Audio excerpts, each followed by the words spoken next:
triples on third base, why we must empower minorities through intersectionality. Basically what this means is that like people who already like live here and like aren't minorities have like the upper hand and they already have privileges, while like minorities have to face like daily challenges to like reach inequality. Okay, so what is intersectionality?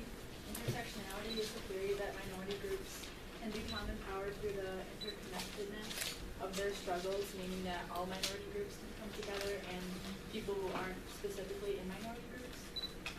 They must be studied as a whole rather than separate spheres in order to better understand systematic oppression. Fluency is not the purpose, rather diversity through unification. All right, so our goals.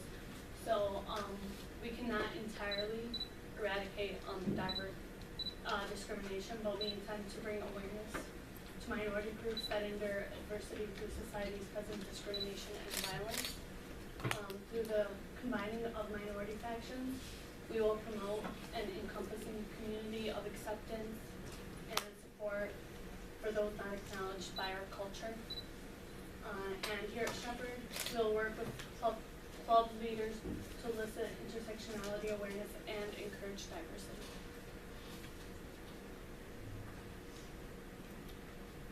Okay, so when we are referring to minorities, we chose to focus on only 6 groups.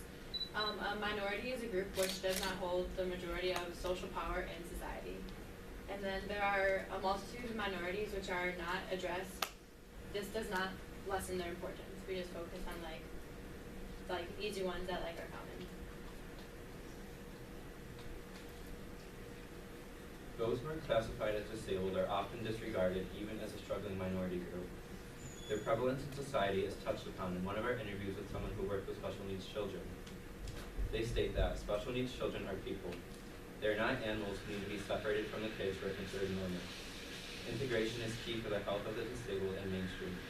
Without it, these separate bubbles start to form, and that is how discrimination is fostered. So it needs to be considered as whether or not this bubble that those with a disability are constantly put in is actually beneficial in the long run.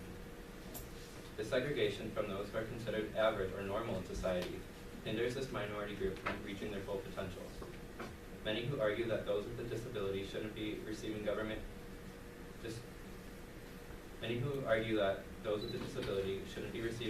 assistance are likely the same people who discriminate against the disabled, seeing them as individuals who aren't capable enough for a real job. When in actuality, all they really want is a purposeful role in this world and a chance to prosper on their own. I've seen this from my own perspective, having a cousin who is autistic. Despite his mental disability, he still has passions and goals just like any other person does. He's a Special Olympic athlete who's recently graduated high school and is currently enrolled in a college program. Along with this, he has a job at a library and even tutors others in algebra and science. Eventually, he wishes to pursue his dreams and becoming a music engineer, something he's talked about for years. This opportunity he's been given isn't the same story for everyone who's disabled, however.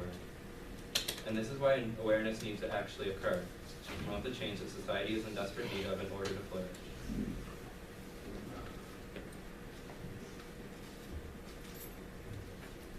So intersectionality's roots are in feminism. Class, ethnicity, race, and nationality infused with gender will lower one's status on the social totem pole. Intersectionality works to take each of those aspects and build upon their struggles to empower minorities. Feminism cannot be viewed as an argument independent from other struggles because forcing it into a mold would force it to take on one stereotype, which tends to be a white middle-class woman. A feminist is not one race, class, or gender.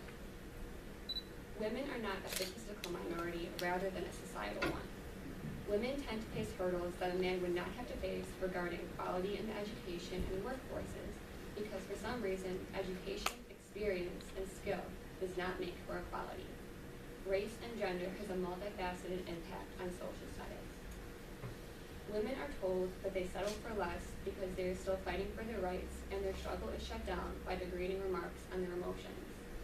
Each step forward in the direction of equality is allegorically impeded upon by the perpetuation of patriarchal values. feminism must merge with other movements in order to widen its influence and to spread awareness of injustices that prevent women from not only knowing, but feeling that they are equal to men.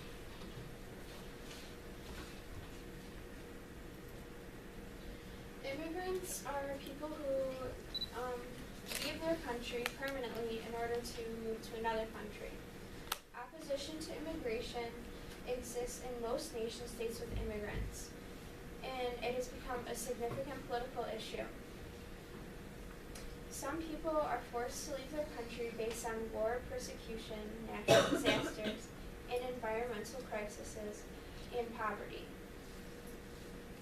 They also leave because their government will not or cannot protect them from the human rights that they need.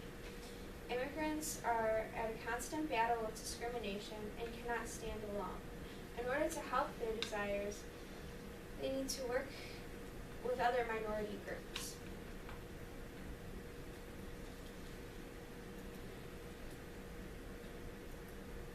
Okay. The LGBT community is referred to as a minority group because the practices differ from the majority sexual orientation in the society. The members of the LGBTQ face many struggles and mistreatments from society, like some individuals who identify as lesbian or gay or bisexual or transgender can be fired, or they can be denied rights from like a store. Same-sex parents struggle for the custody rights that heterosexuals are automatically granted. This could be because of people who might like have homophobia, so they don't think that non-hetero people can raise kids and that they shouldn't grow up in that environment because it's different from what society views it as. Also, sexual health education often doesn't include gay and lesbian.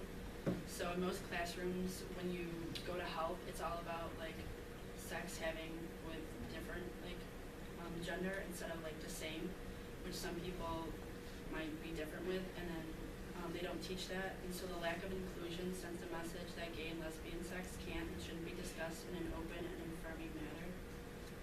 The fear and anxiety of coming out to family and friends in hope of acceptance. There was a girl I read about, her name was Layla Elkhorn. She was 17 years old and she was transgender, and she killed herself in 2014 because her parents refused to accept her because they were Christians. She wrote in her suicide letter that she told her mom and she reacted extremely negative, telling her that it was a phase and that she would never truly be a girl and that God doesn't make mistakes. And then she responded with, no matter if you're a Christian or you're against transgender people, don't ever say something like that to someone, especially your kid, because I won't do anything but make them help hate themselves more, which is why she ended up killing herself. And then it's just difficult because some people just can't find comfort in who they are. And we talked to one of the GSA leaders, and he was saying that the club is just like an opportunity for some people to like go and just be themselves and be comfortable with people around them. And then the increase in genocides, like the attack on Pulse nightclub, is an act of hatred that must be diminished. We cannot allow those with such hatred scare the positive community. If the LGBT community became a part of an umbrella society, then this could highly influence an avalanche of change. Alright, so Muslims are a minority group that are the social subject of the fear of Islam. They are seen as the stereotypical image of negativity and violence. So one stereotype would be like mosques are the centers of radicalization. With another tragedy, the rise of Islamophobia has not only been present in the media, it has been present within the nation's cultures. Most Muslim adversity goes unnoticed as discrimination against them continues and compassion is limited. Muslims are not associated with peace or perceived as members of a community. They are given the negative connotations of terrorists.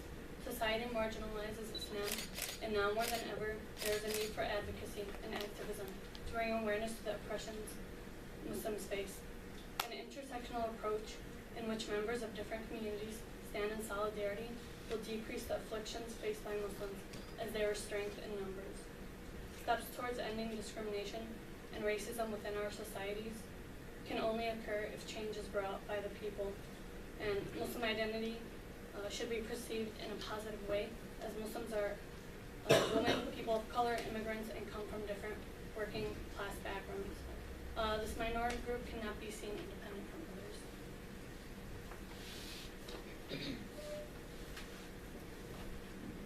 Okay, so African Americans has not only suffered from slavery in the past, but faces structural racism even in today's society.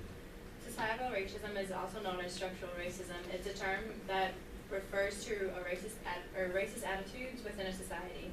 According to Carl E. James, society is structured in a way that excludes substantial numbers of people from minority backgrounds from taking part in social institutions. African Americans cannot face the discrimination alone. They need to join other minority groups to get recognition. So in regard to change in our school, we spoke with those at SHEPARD, leaders of the Feminist Club and Gay Straight Alliance, and they agreed that intersectionality would lead to greater awareness of each club's purpose. Ms. Boone, who is in charge of the Feminist Club, stated that, "I think our activism could be better directed under an intersectional umbrella. I'd like to see an intersectional activism club with the mission of calling out inequity in the community." With this being said, it's evident that our school has taken a step in the right direction. What's left is for everyone to come together to finally make a difference.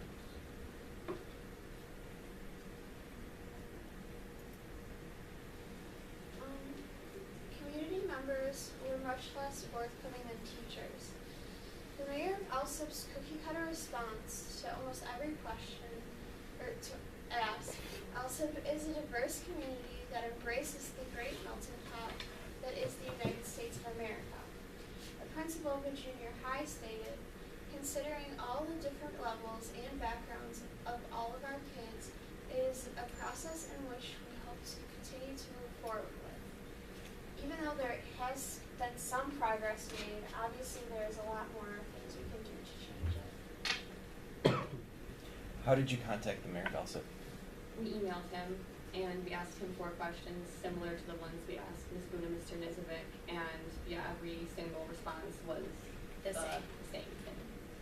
Just with like 2 words changed. He mentioned, he's like, "Oh, I usually don't respond, but I answered your questions below." And then we're like, got all excited, and then we read them, we're like, oh.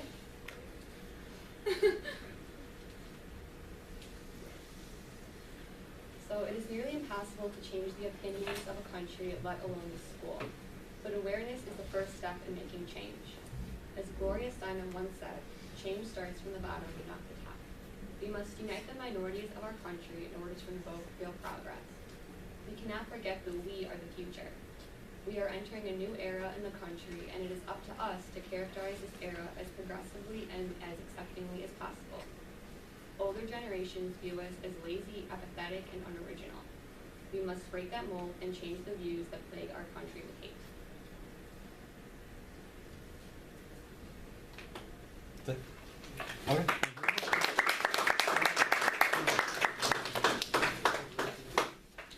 Okay, thank you very much. Groups that went.